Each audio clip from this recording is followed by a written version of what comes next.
생각해보면 그래. 뭔가 무서운 광경을 나 혼자만 봤다라고 하면 뭔가 외롭잖아. 혼자 그걸 다 감당해야 될 것 같고. 그런데 그 체험을 같이 한 친구들이 있다는 것만으로도 어느 정도 위안이 된다. 위로가 된다는 게 괴담에서 찾아보기 힘든 좀 특이한 연출이었다? 이렇게 생각이 듭니다.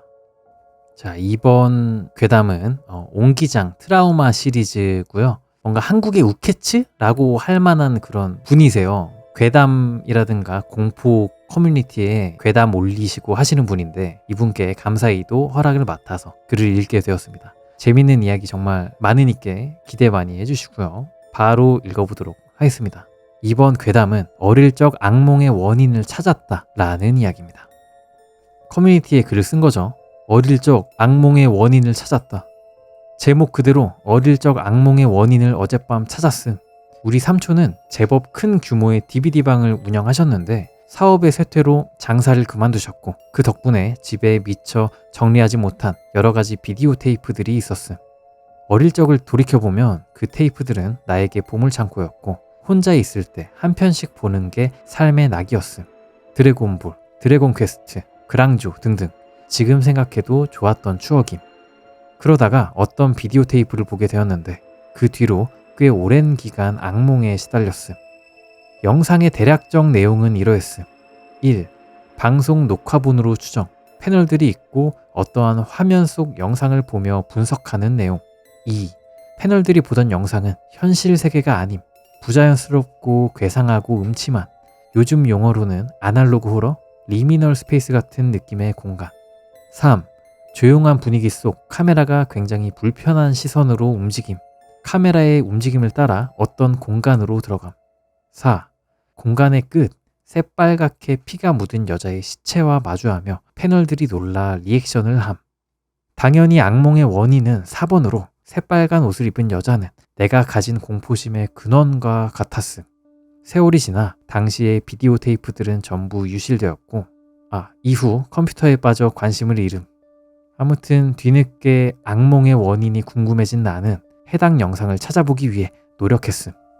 오랜 기간에 걸쳐 영상을 알고 싶어 찾아봤는데 전부 허탕이었음. 당연히 삼촌도 기억이 안 나신다고 하고. 그러다 어제 드디어 악몽의 원인에 접근하게 되었음. 달려라 코바라고 하는 TV 프로그램인 것 같습니다. 혹시 여기에 상주하는 아재들이 있다면 해당 프로그램을 알 거임. 모르는 사람을 위해 설명하자면 달려라 코바라고 해서 TV 프로그램인데 전화기로 원격 조정을 해서 게임을 하는 지금 봐도 신박한 시스템이었음. 해당 프로그램을 봤던 기억은 딱히 없음. 궁금해서 나무위키에 해당 프로그램을 검색했는데 위키에서 딱 하나의 문장에 꽂힘. 달려라 코바는 SBS에서 방영했던 TV 프로그램이다. 동서 게임 채널이 게임을 제작하였다. 첫 방송 직전 주말이었던 1994년 10월 15일 오후 1시 10분에 시범 방영을 했었다. 방영식이나 시간대나 KBS2 게임 천국의 경쟁 프로그램으로 꼽힌다. 당시 선풍적인 인기를 끌었다. 주인공은 코가 큰 코바라는 캐릭터다. 전화를 걸어서 연결된 시청자가 코바를 조종해서 게임을 클리어한다. 전화번호가 처음에는 02-368-1789였으나 중반 이후로는 02-368-1703으로 바뀌었다. 방송 전부터 전화가 두절될 정도로 인기 있었다. 달랑 한 명만 연결할 수 있는데 전국에서 전화가 걸려오다 보니 운 좋게 전화가 걸린 한 사람 빼고는 죄다 통화 중으로 떴다. 여기까지가 그 달려라 코바의 위키 내용이고요. 또 KBS2 게임 천국 위키를 눌러보면 이렇게 적혀 있다고 합니다. 1994년 10월 15일에서 1996년 3월 2일까지 매주 토요일 5시에 KBS에서 방영되었다. 방영 전에는 파일럿 프로그램으로 동년 8월 14일 오후 4시 44분에 게임 천국 TVI를 방영했다. 초대 진행자는 파일럿 프로그램에서도 진행을 맡았던 손범수며 당시의 경쟁 TV 프로그램은 SBS의 달려라 코바다. 또한 자사가 발매하는 게임 잡지인 게임피아를 홍보했다. 진행 방식은 시청자들이 방송국으로 전화를 걸며 그 중에서 운 좋게 연결된 두 사람이 해당 게임을 플레이하는 방식을 취했다.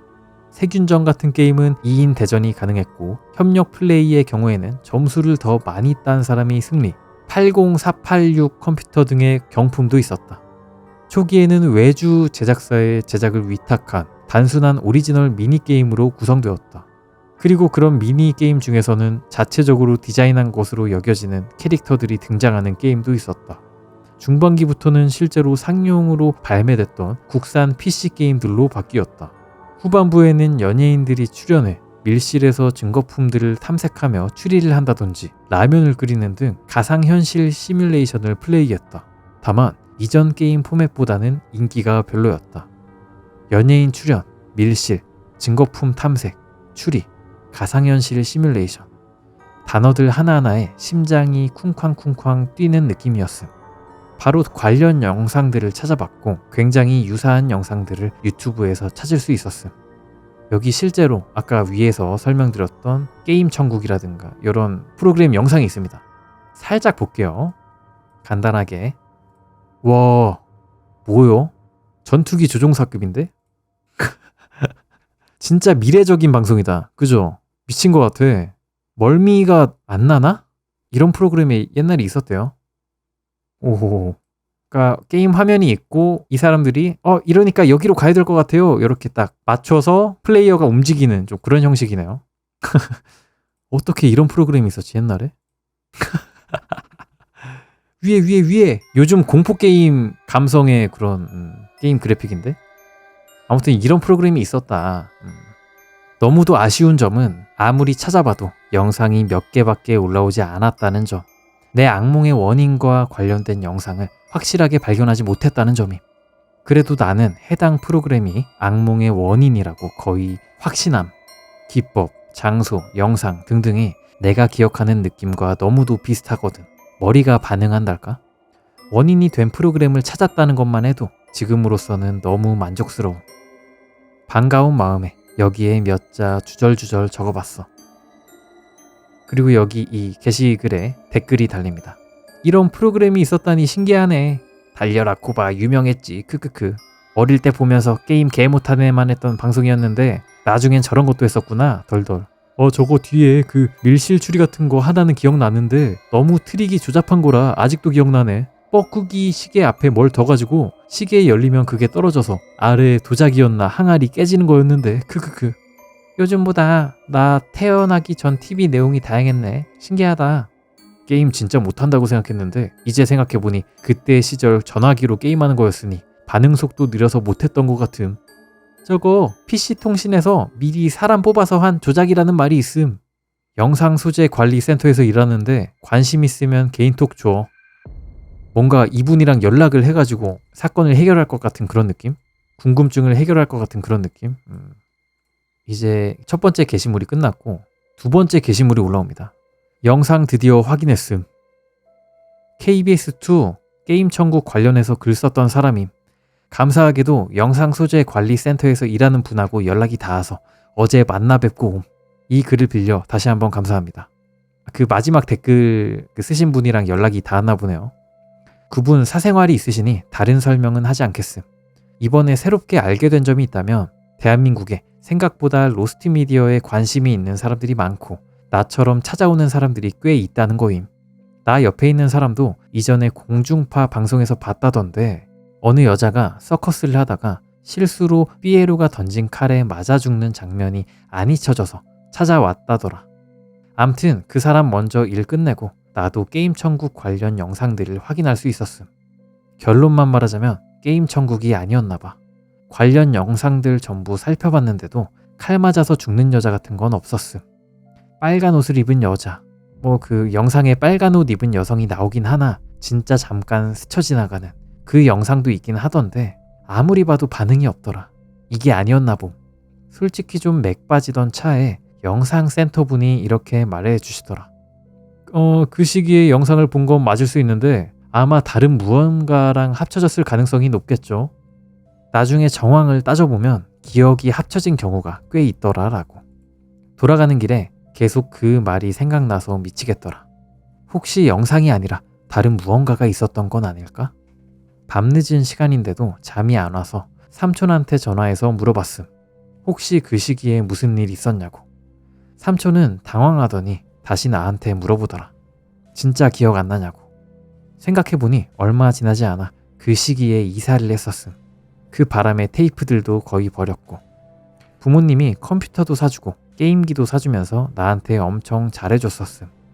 당시 집 주소를 찾아보고 대략 이사 시기가 언제쯤이었는지 다시 찾아봤음. 신문기사를 봤는데 당시 옆집에서 살인사건 일어났다더라. 그때 내 방에 TV가 놓여 있었고 그 옆에 창문이 놓여 있었어. 내가 봤던 건 여기까지가 어릴 적 악몽의 원인을 찾았다 라는 이야기였습니다.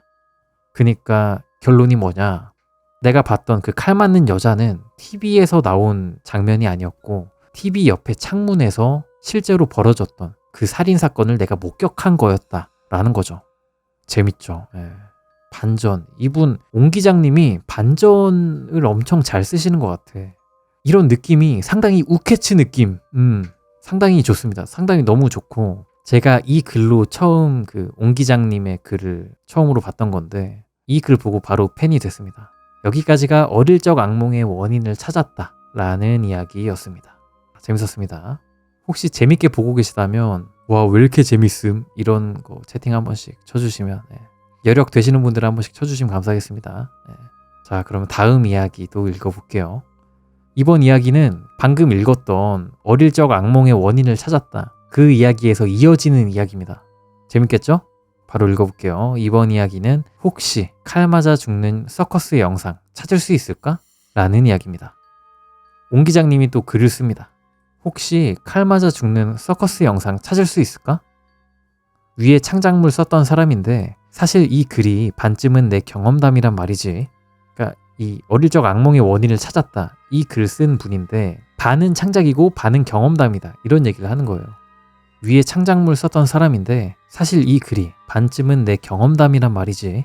어렸을 적 악몽이 된 영상, 뭐 이건 해당 글 쓰면서 어느 정도 납득을 했는데 이것도 경험담이지만 나 옆에 있는 사람도 이전에 공중파 방송에서 봤다던데 어느 여자가 서커스를 하다가 실수로 삐에로가 던진 칼에 맞아 죽는 장면이 안 잊혀져서 찾아왔다더라.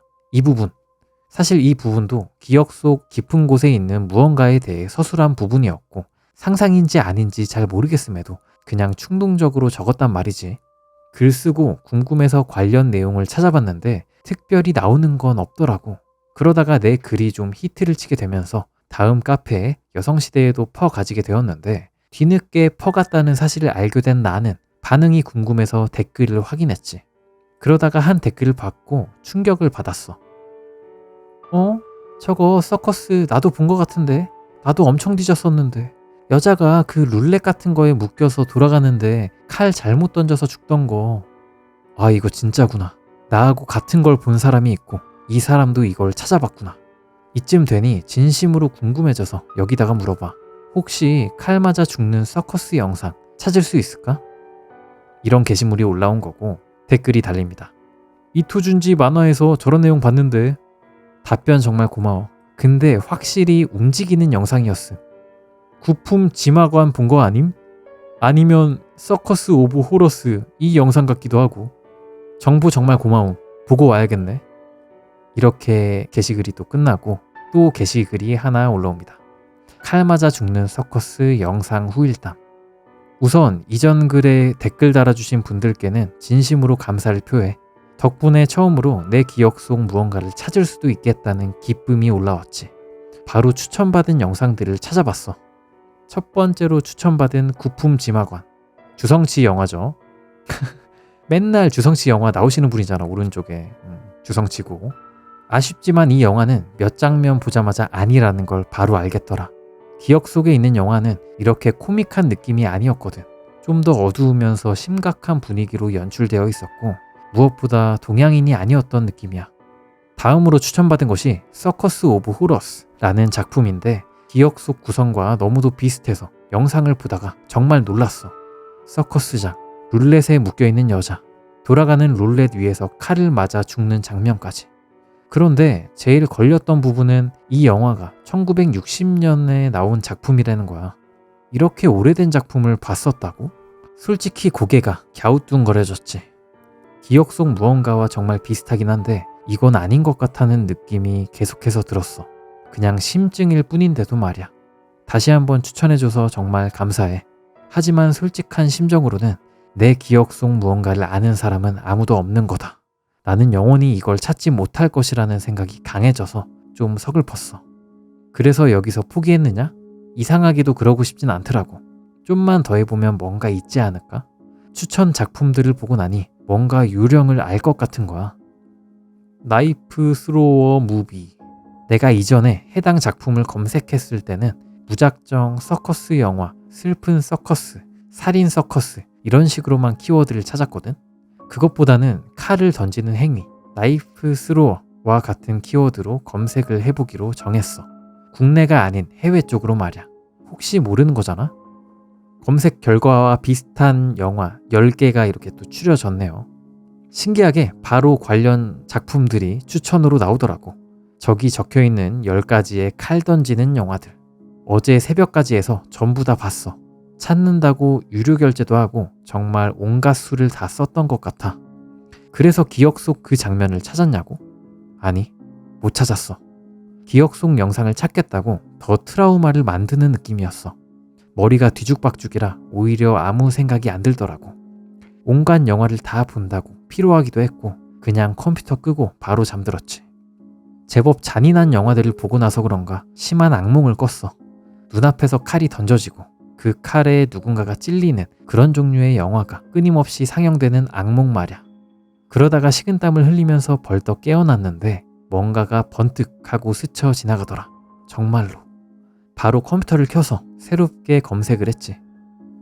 나이프 스로어 무비 at a child 아이라는 키워드를 넣어서 말이야. 검색 결과가 새롭게 뜨더라. 뭔가를 찾았어. 하지만 여기에 이걸 올리고 싶진 않아. 아마 누가 신고하면 잡혀갈걸? 이걸 찾은 곳을 쉽게 말하자면 DC인사이드나 아카라이브의 외국 버전 같은 사이트야. 매니악한 자료들이 올라오고 관련 정보들을 주고받는 곳. 일반적으로는 잘 접속하지 않는 폐쇄된 사이트지. 거기 로스트미디어 관련 자료들을 주고받는 게시판에서 볼 수 있었어. 아이가 룰렛에 묶여 칼에 맞는 영상을. 여자라고 기억했던 이유는 간단했어. 아이가 전형적인 여자들이 입는 옷을 입고 있었고 내가 그 아이 또래였으니까.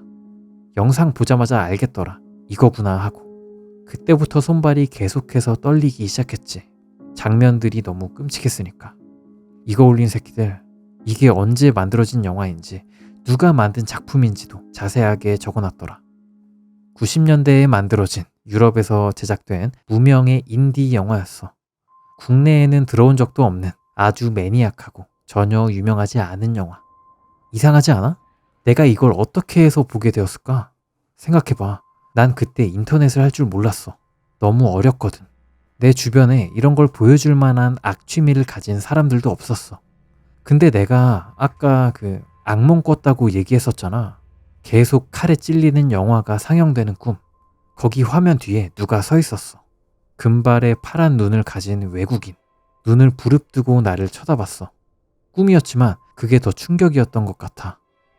엄마한테 전화해서 물어봤지. 혹시 어렸을 적 내가 외국인 만난 적 있냐고. 딱 하나밖에 없더라. 외국어 캠프. 여기서부터는 흐릿한 기억에 의존해서 하는 말이야. 주소도 없고 정확하지 않을 수도 있어. 그냥 푸념처럼 떠드는 거니 안 봐도 좋아. 내가 어렸을 적의 동네에 커다란 종합학원이 있었어.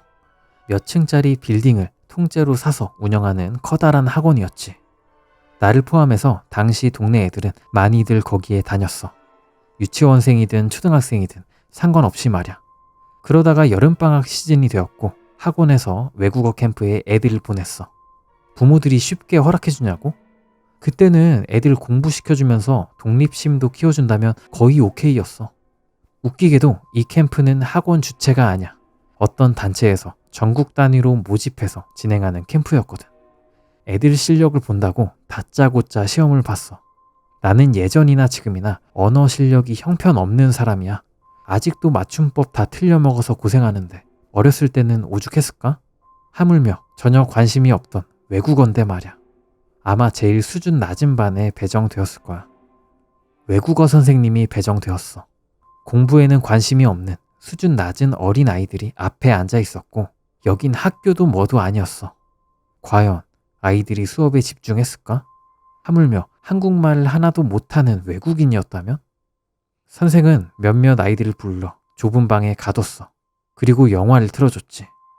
자기 말을 듣지 않으면 이렇게 만들어버릴 수도 있다는 경고의 의미였어. 제대로 효과가 있었지. 아직도 손발이 이렇게 떨려오고 있으니 말야. 그나마 말이지, 그 좁은 장소에 나 말고도 다른 아이들이 있었다는 점이, 혼자가 아니었다는 점이 적어도 지금의 나에게 너무도 위로가 되네. 여기까지가 혹시 칼 맞아 죽는 서커스 영상 찾을 수 있을까? 라는 이야기였습니다. 이번 괴담도 너무 재밌었죠. 뭔가 끔찍한 기억이 있는데 어렸을 때 본 것 같은데 어디서 본 걸까? 기억을 더듬어 가다 보니까 어렸을 때 강제로 갔던 외국어 캠프에 원어민 선생님이 그냥 애들 말 잘 듣게 하려고 고어 영상을 틀어준 거죠, 애들한테. 사실 학교도 아니고 약간 수련의 느낌으로 이렇게 모은 거니까 그 선생이 뭘 하든 뭐 걸릴 것도 없고 해서 애들 그냥 말 잘 듣게 하려고 그냥 고음을 틀어준 거 아니야. 그런 발상 자체가 너무 잔인합니다. 상상을 해보면 이런 원어민 선생님 진짜 있을 수도 있잖아. 고어 좋아하는 잔인한 미친 원어민이 진짜로 있을 수도 있잖아. 상상할수록 무서운 좀 그런 괴담이었고, 또 이 괴담의 또 특이한 점, 재밌는 점은 이 글쓴이가 이 기억이 나 혼자만 가지고 있는 나 혼자만의 기억일까봐 두려워한다는 거, 요게 좀 특이했습니다. 생각해보면 그래. 뭔가 무서운 광경을 나 혼자만 봤다라고 하면 뭔가 외롭잖아. 혼자 그걸 다 감당해야 될 것 같고. 그런데 그 체험을 같이 한 친구들이 있다는 것만으로도 어느 정도 위안이 된다. 위로가 된다는 게 되게 그럴듯하고, 되게 그럴듯하면서도 되게 특이하다. 괴담에서 찾아보기 힘든 좀 특이한 연출이었다, 이렇게 생각이 듭니다. 외국에서 실제로 있었어요. 수업 시간에 잔인한 장면 영상 틀고 막 얘기하고. 아, 그래요? 그래서 뭐 처벌을 받았나? 그런 사람이 없을 리가 없지. 세상에 얼마나 다양한 사람들이 있는데 애들한테 잔인한 거 막 보여주고 이런 사람들 얼마나 많았을 거야. 특히 뭐 저 어렸을 때라든가 저보다 더 나이 많으신 분들 겪은 일들은 진짜 기상천외하겠죠. 아동학대로 신고되지 않을까요? 유유. 그렇긴 한데 옛날에는 그 낭만의 시대였잖아요. 낭만의 시대였다 보니까 어른들이 애들 그렇게 막 잔인한 영상으로 학대하고 이런 게 많았을 것 같긴 해. 자, 아무튼 이 괴담 상당히 좋았습니다. 혹시 칼 맞아 죽는 서커스 영상 찾을 수 있을까? 라는 괴담이었습니다.